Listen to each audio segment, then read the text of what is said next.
नमस्कार, आदाब, सत श्री अकाल दोस्तों। Welcome back to Ron channel current affairs express पे।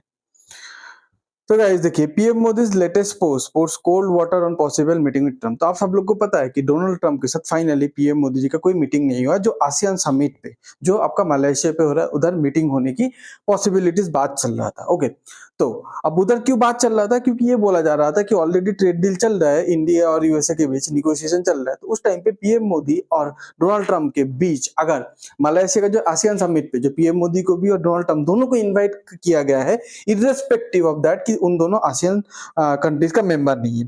बट डोनाल्ड ट्रम्प तो बोल दिया था कि हाँ हम लोग आएंगे, बट पीएम मोदी का एक मतलब कमेंट जो साफ दर्शा देता है कि पीएम मोदी उधर से मीटिंग नहीं करने वाला। मीटिंग तो ऑलरेडी नहीं हुआ है, पर इसके पीछे का क्या इंप्लीकेशन है वो हम लोग जानेंगे।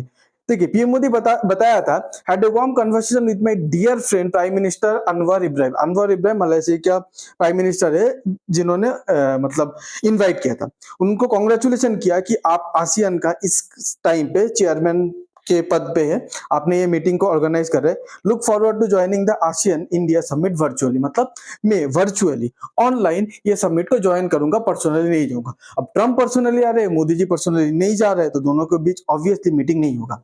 अगर आप देखेंगे कि ये ग्रुप है आसियान बोल के, okay, association of south east Asian nation, ASEAN. ASEAN पे कौन कौन सा कंट्री आता है पहले हम लोग देख लेते हैं। आसियान पे टोटल 10 कंट्रीज आता है। ब्रुनेई आता है, कैम्बोडिया आता है, इंडोनेशिया आता है, लाओस आता है, मलेशिया आता है, वियतनाम आता है, थाईलैंड आता है, सिंगापुर, फिलीपींस, म्यांमार। तो ये 10 कंट्रीज आसियान पे आते हैं। इन लोग का जो मीटिंग चल रहा था, ये मीटिंग पे ट्रम्प और मोदी जी को अलग से इन्वाइट किया था। ओके, अब उसके बाद last month Trump in truth social, तो जब इनवाइट किया था लास्ट मंथ को, तो उस टाइम पे ट्रम्प ने क्या बताया था अपने ट्रूथ सोशल पे? ये बताया था कि looking forward meeting Modi in the coming weeks. तो ट्रम्प भी सोचा मुझे इनवाइट किया गया है, मैं तो जा ही रहा हूँ, मोदी जी को भी इनवाइट किया गया है, तो मोदी जी भी आ रहे हैं, तो हम दोनों एक साथ मिलेंगे as India and the USA look to reset ties following strength. तो इंडिया यूएसए अपने टाइज को सुधारेंगे और हम दोनों इधर मीटिंग करेंगे। It led to speculation that two leaders may meet on the Asian ASEAN summit. तो ये अनुमान किया जा रहा था कि दोनों लीडर आसियान समिट पे मिलेंगे, एक साथ मीट करेंगे। ओके, अब is a Modi Trump meeting on the कर्ज ड्यूरिंग द आसियान समिट। तो ये जैसे ही डोनाल्ड ट्रम्प का ट्वीट आया था, ये ट्रूथ सोशल पे जब ट्रूथ आया था, ये जब पोस्ट आया था, तो एक चीज बार बार बोला जा रहा था कि पक्का इस बार फाइनली मोदी जी के साथ और ट्रम्प के साथ मीटिंग होगा। क्योंकि पहला मीटिंग हुआ था ट्रम्प सत्ता पे आने के बाद फरवरी पे, उसके बाद जब से ऑपरेशन सिंदूर रहा, उसके बाद ये जो रिलेशन है वो बिगाड़ता गया। ठीक है, रिलेशन बिगाड़ता गया। फर्स्ट कनाडा पे जब G7 पे मोदी जी को इनवाइट किया था कि आप तो कनाडा आ चुके हैं, तो यूएसए में आकर हमारे साथ मिलके जाइए, मोदी जी ने मीटिंग नहीं किया।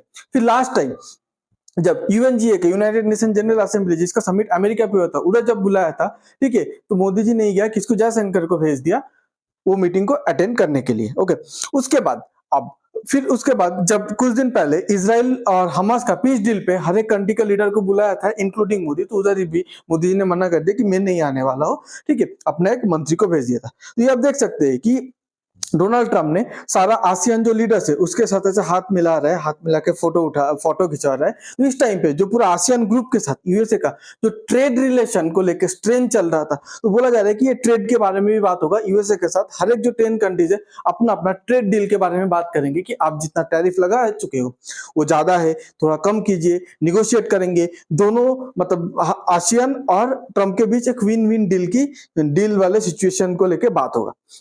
जैसे ही ट्रम्प आने वाला था, ठीक है, जैसे ही ट्रम्प आया, ट्रम्प आने से पहले हंड्रेड्स इन केएल मींस कुआलालंपुर, जो मलेशिया का कैपिटल है, कुआलालंपुर पे आज के डेट पे समिट हुआ है। केएल पे प्रोटेस्ट हुआ, Trump attendance eight ASEAN summit. मतलब मलेशिया का आम पब्लिक नहीं चाहता है कि ट्रम्प उनके धरती पे है, ट्रम्प आके भाषण दे, ट्रम्प आके मीटिंग अटेंड करे, क्योंकि ट्रम्प, ये पूरे दुनिया पे माना जा रहा है कि ट्रम्प पैलेस्टीनियन के साथ बहुत गलत किया है आज के डेट पे।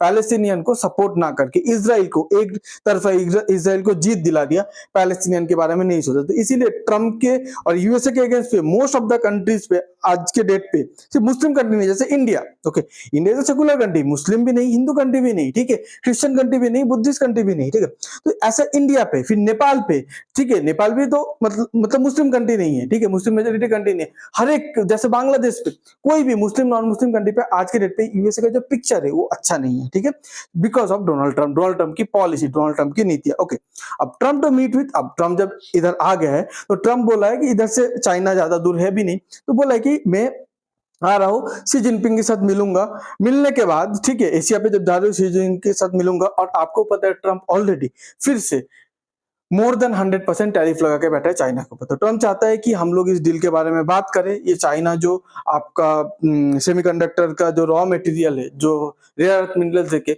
जो गेम खेल रहा है, इसको बोलेंगे बंद करने के लिए, तो दोनों एक विन विन ट्रेड डील करके फिर वापस जाएंगे। ओके, अब इसके बाद पता नहीं ट्रम्प को क्या हो गया, तो ट्रम्प बोला जब मैं जा ही रहा हूँ आसियान पे, मोदी जी से मिलूंगा, नहीं मिल पाया तो ठीक है शी जिनपिंग से मिलूंगा। उसके बाद अगर नॉर्थ कोरिया जो मतलब अमेरिका का जाने दुश्मन नहीं, जन्म जन्म तक हर दिन अमेरिका को उड़ाने की धमकी देता है, ठीक है, रशिया तो फिर भी अमेरिका को न्यूक्लियर बम से उड़ाने की धमकी नहीं देता है, पर आपका Kim Jong Un north Korea का लीडर वो उड़ाने की धमकी देता है। ठीक है, ट्रम्प बोलता है अगर पॉसिबल हो, अगर किम जोंग उन चाहेंगे तो मैं उनके साथ भी ऐसे मिल के आऊंगा।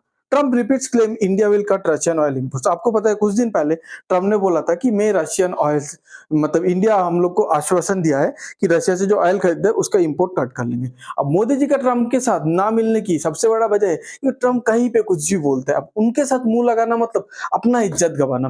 तो क्या पता, अभी तक ट्रेड डील हुआ नहीं है, ठीक है, निगोशिएशन चल रहा है। अब ऐसा कुछ ट्रम्प बता देगा जो मोदी जी को अच्छा नहीं लगेगा, तो मोदी जी अगर उसको उल्टा जवाब दे दिया तो वो ट्रेड डील के लिए इफेक्टिव, मतलब उसमें थोड़ा खतरा हो जाएगा ट्रेड डील को लेके। उसके बाद अगर मोदी जी जवाब नहीं दिया तो पूरे देश पे एक माहौल बनेगा कि कैसे मोदी जी चुपचाप सुन लिए, तो मतलब जवाब दिया तो इंटरनेशनली एक प्रेशर आएगा ट्रेड डील को लेके, जवाब नहीं दिया तो नेशनली एक प्रेशर आएगा, ऑपोजिशन पार्टी से एक प्रेशर आएगा। तो इससे अच्छा क्या है ना, हमेशा गधों के साथ मुंह लगाना सही बात नहीं होता, कभी कभी गधों को अवॉइड करना सबसे बेस्ट डिसीजन होता है। अब ये सिचुएशन देखते हुए कांग्रेस का जो like best to avoid Trump until trade deal, ex foreign secretary backs PM ASEAN option. एक साइड पे क्या होता है, देखिए कांग्रेस का जो अपोजिशन पार्टी है वो मोदी को अटैक कर रहा है कि मोदी जी ट्रम्प से भाग रहा है, ट्रम्प से डर रहा है, ये कर रहा है। बट एक साइड पे हमारा जो एक्स फॉरेन सेक्रेटरी है, वो ये जो प्राइम मिनिस्टर का जो आसियान समिट से जो एब्सेंस है, फिजिकली एब्सेंस है, इसको बोला कि बेस्ट चीज है। क्यों बेस्ट चीज है? क्योंकि it's best to avoid Trump until trade deal. तो मैं आपको बताया जब तक ट्रेड डील नहीं हो जाते ट्रम्प के साथ मुंह लगाना मतलब सही बात नहीं होगा। ओके, अब ट्रेड डील के बारे में जो इतना बोल रहा हूँ, हाँ आज के डेट पे पीयूष गोयल और उसका टीम यूएसए पे है, ठीक है, ट्रेड डील के साथ यूएसए के टीम के साथ निगोशिएट कर रहा है। ये बताया मोस्ट इश्यूज आर सेटल, जितना भी इशू था ज्यादातर इशू सेटल हो गया है। India close to finalise trade deal with US government officials है। ओके, तो इंडिया यूएसए के साथ बहुत ही एकदम क्लोज है कि ट्रेड डील को फाइनलाइज करेंगे, ये गवर्नमेंट ऑफिशियल ने बताया।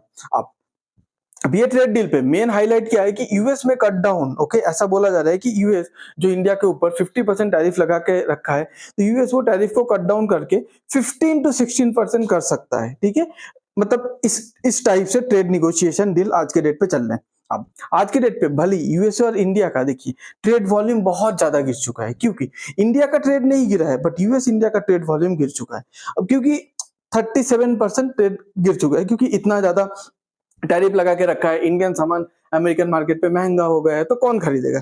बट इंडिया क्या कर रहे हैं, जो ट्रेड गिर चुका है, ठीक है, जो ट्रेड डील आज के डेट पे नहीं बन पाया, इंडिया अदर 50 कंट्री, बाकी 50 कंट्री पे, ठीक है, वही अमेरिकन का जो सामान अमेरिकन मार्केट पे जाता था वही सामान बाकी अलग अलग 50 कंट्री को सिलेक्ट कर उस मार्केट पे भेज रहे हैं। तो इंडिया का जो एक्सपोर्ट वॉल्यूम है वो तो नहीं गिरा, बट इंडिया और इसका जो ट्रेड वॉल्यूम है वो गिर चुका है। अब ये जो 50 नेशन है, ठीक है, ये 50 नेशन पे इंडिया कुछ कुछ करके एक स्ट्रैटेजिक बैलेंस की कोशिश कर रहे हैं, क्योंकि इंडिया को आज के डेट पे पता चल चुका है कि हम लोग यूएसए के ऊपर इतना डिपेंडेंट होके ना कहीं एक स्ट्रैटेजिक मिस्टेक की है, और सही में ये एक स्ट्रैटेजिक मिस्टेक था। देखिए यूएसए के ऊपर डिपेंडेंट था, इसीलिए यूएसए आज के डेट पे मतलब ऐसी मतलब पागल जैसा हरकत कर रहे हैं, मतलब विदाउट एनी लॉजिक। अगर हम लोग यूएसए के ऊपर डिपेंडेंट होते ही नहीं एक्सपोर्ट के मामले पे, तो यूएसए ऐसा कर भी नहीं पाता है। ओके, बट यूएसए के लिए एक बुरी चीज है कि इंडिया यूएसए की बात जो थोड़ा बहुत सुनता था, माइंड पे रखता था, क्योंकि यूएसए के साथ हम लोग का एक फायदा था। बट आज के डेट पे इंडिया को भी सुनने की जरूरत नहीं है यूएसए के साथ बात। ओके, यूएसए का बात।